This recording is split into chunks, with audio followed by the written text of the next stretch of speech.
महाराष्ट्र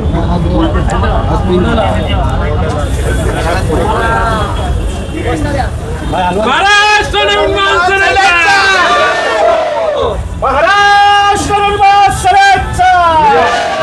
आदरणीय राजसाहेब ठाकरेचा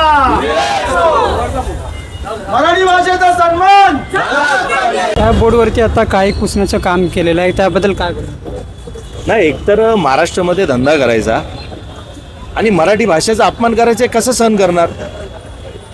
सहज तुम्हाला मराठी येत नसेल तर तुम्ही सांगा ना की मला मराठी येत नाही, पण हे सगळे न बोलता तुम्ही बोलणार मैं इंग्लिश सिखा रहा हूं ना, बहुत हो गया, मैं मराठी नहीं बोलता, जाओ.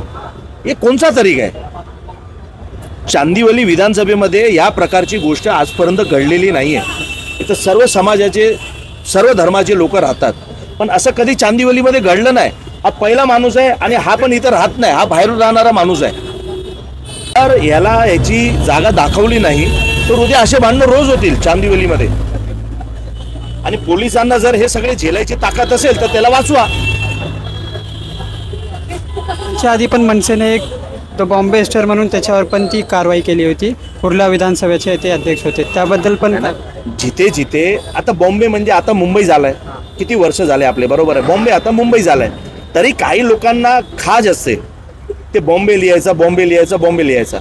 कशाला लिहित आहे? आता बॉम्बे मुंबई झाला ना तर मुंबईच लिहिलं पाहिजे आपण.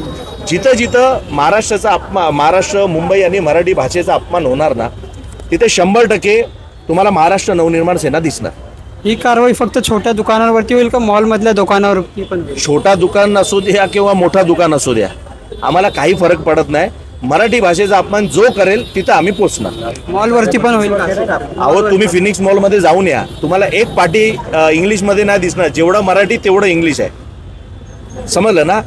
कसं आहे, जेपर्यंत यांना समज नव्हती तेव्हा चाललं, पण एकदाच गेलो फिनिक्स मॉलमध्ये, त्यांना सगळ्यांना एक पत्र दिलं, एक गुलाबाचं फूल दिलं. जर नाही केलं तर नेक्स्ट टाइम दगड घेऊन येणार.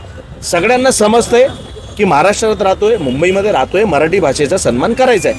आणि ह्याच्यात काय होऊन जाणार आहे मला हे समजा. आपण अभिमान, आता मी गुजराती आहे ना, आता मी मराठी भाषेसाठी लढतोय. आता ज्याची तक्रार आहे तो स्वतः उत्तर भारतीय आहे, ज्याचे ह्यांनी पैसे दिलेत नाही तो उत्तर भारतीय आहे. आमच्या सोबत कार्यकर्ते आता पण 4 उत्तर भारतीय आहेत. पण हे का करताय हे लोक? हे काय सिद्ध करायचं कोशिश करताय? म्हणजे यांना हे भांडणच लावायचे आहे का कंटिन्यू? काय कुठून कोण यांना सांगतोय का मराठी भाषेचा अपमान करा आणि हे चालू राहू द्या? हे मी चांदिवलीमध्ये चालू देणार नाही.